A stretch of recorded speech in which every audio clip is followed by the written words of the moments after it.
man akalain na hindi ko rin inaasahan pa. Narito tayo ngayon upang matunghayan ang nagiinit, nagbabaga at talaga namang usap-usapan at nagtitrending na latest issue ni Ate Erica. Sa pagpapatuloy ay narito muli si Kalingap Val Santos Matubang upang pag-usapan ang issue sa pagitan ni Ate Erica at ng kanyang pamilya, lalong-lalo na sa kanyang lolo na si Lolo Miguel. Kasalukuyan nga na binabanggit ni Kalingap Val ang nalaman niya na galing daw sa group chat ng mga e-lovers na pangbabash tungkol kay Lolo Miguel at sa mga kalingap. Ininform din ni Kalingap Val ang mga tao na pinapagawa niya na ang bahay nila Lolo Miguel. Hindi nyo dinalaw yung inyong lolo at lola. Puntahan nyo na po. Erica at May. Ito po mga kalingap, ako yung nag-observe lang kasi almost ano na ito, magto 2 weeks na po yung bangayan nila. So, fan page ng lovers. Mga group chat na nakarating sa atin. Kuning mga konting mura-murahan, ha? Anong nangyari baga? Ba't kayo nagkagayaan? Lumalabas din po ang mga baho. Dati, pinagtatanggol nyo,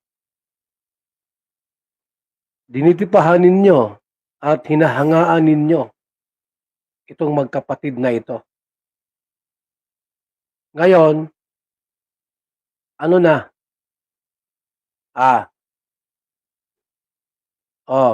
Sige. Magsalita kayo. Ano na ngayon ang nangyari doon sa magkapatid? Kung kayo kumampi sa kalingap, abay, maganda sana, di ba? Ngayon po yung bahay ni Lolo Miguel po ay pinapagawa na po natin.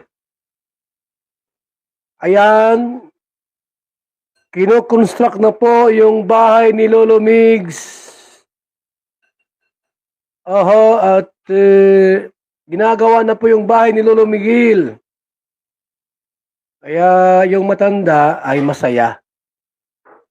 Masaya sila. Walang isyo at talagang ang puso nila ay nababalot ng magandang loob itong si Lolo Miguel.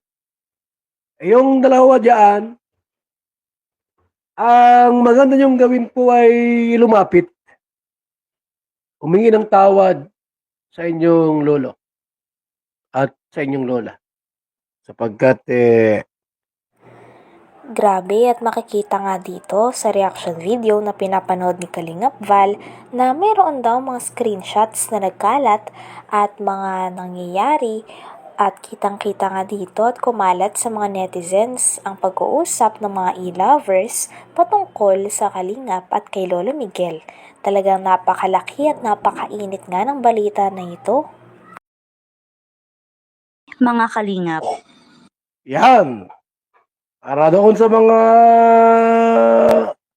bagong bukas, naka-tune in sa ating pong programa, uulitin po natin. Muna. si Ian Torres na admin ng e-lovers Kunyakaw. supporters fanpage ay may isiniwalat. Sa aming nakalap na impormasyon, di umano ang magkapatid na May at Erica ay may ginawa na namang kalokohan. At nagpatibay sa mga aligasyong iyon ay ang mga naglalabasang screenshots online. Noon, halos makipag-away ang nasabing admin sa ama ng kalingap na si Kuya Val sa pagtatanggol sa dalagang si Erica at kapatid nitong si May. Ano kaya ang reaksyon ng naturang admin sa kanyang naranasan sa magkapatid? Ngayong gabi, samahan nyo kaming himay-himayin ng issue kasama si Kuya Val Santos Matubang sa kanyang programa. Magandang gabi, mga kalinga. Yan, okay po. Ito ang ating ngayong pag-uusapan at gagamit tayo po ng video mula kay Batang Elio. Ayun kanyang reaction po magamitin natin, no, mga kalingap. At himay-himayin natin ang isyong ito. Maulan ang panahon. Wait lang po, ako muna bumatit, nag-uulan. Yan, shoutout po mga kalingap. Mayong gabi sa tanan. And also, kay Lapid D46, Lama Tanaka, Sparky Fono de Vesta, and kay Teacher N, Adi Christy Walastik, good morning, at kay Lori D. Magalpok. Sa ating lahat po, magandang evening. Sa mga naka-tune in ngayon sa ating pong live. So, yan guys. Yan, guys. Batang Elio po, ano? Batang Ilyo. Off topic. Mawalang galang po. Dito nga ay nalaman na palipat-lipat nga ng mga sponsor at mga group si Ate Erica. Dati ay galing siya sa Kalingap at dahil niloko niya ang Kalingap at iniwan niya ito para sa mga e-lovers. Ngayon ay sa e-lovers naman siya kumukuha ng tulong. Ngunit sa kasamang palad ay nagkaroon din daw ng hindi pagkakaintindihan si Ate Erica, ang kanyang mga kapatid, sa e-lovers, kaya naman nagdulot ito ng pag-alis din ni Ate Erica at naghahanap naman daw ito ulit ng bagong grupo. Kung naglaon na parang na wala man lang paalam na ginawa kay Kalingap Rab. So yan guys, ano kasi ito kung hindi ko dapat re-reaction ng Tolayada, parang nabanggit kasi nila ng Kalingap na parang kumbaga ang e-lovers ay medyo nahimasmasan sa mga pangyayari dahil muli na namang may ginawang kalokohan yung magkapatid sa e-lovers guys. Medyo natatawa talaga ako kasi di ba dati itong admin ng e-lovers, sponsor na rin siguro ito, si Ian Torres, Tunyakaw Torres, halos makipag-away na dati kay Kalingap Rab yan. Dahil, halos makipag-away na siya dati kay Kuya Bal, no? Dahil nagkaroon sila ng anuan dati. Rebuttal. And guys, no? And, sige. Umpisahan na natin dito. Okay, umpisahan mo na. Umpisahan ng gulo na ito. Okay.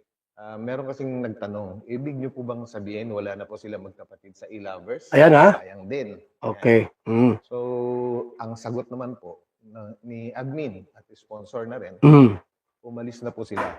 Umalis na po sila Silang bagong sa e-lovers. na kumukup po. Member sila dito dati. At bumuo sila. Sinulsulan at siniraan kami. Okay. Grabe. Ibig sabihin, So, yan po ang nangyari mga Kalingap, di ba? From Kalingap, napunta doon sa e-lovers kay Tunyakaw Torres, tapos ngayon po, nagka-problema, lumipot na naman sa ibang lundagan. ako, talaga naman at kakaiba talaga si ate, at guys, talagang nakipag-anuhan siya, patawag doon, nakipagmurahan siya. Kay admin. Kapagmurahan. Iyan. Tunyakaw Torres. So, tingnan natin guys. Basahin natin. Ang sabi ni ate, aba, bakit? Humingi ba ako sa'yo? Ako ba ang kusa na sumali sa G? Hanggang dito na lamang muna ang ating nag-iinit, nagbabaga, pinag-uusapan at talaga namang nagtitrending na latest issue ni Ate Erica. Maraming salamat sa inyong panonood. Hanggang sa muli. Bye!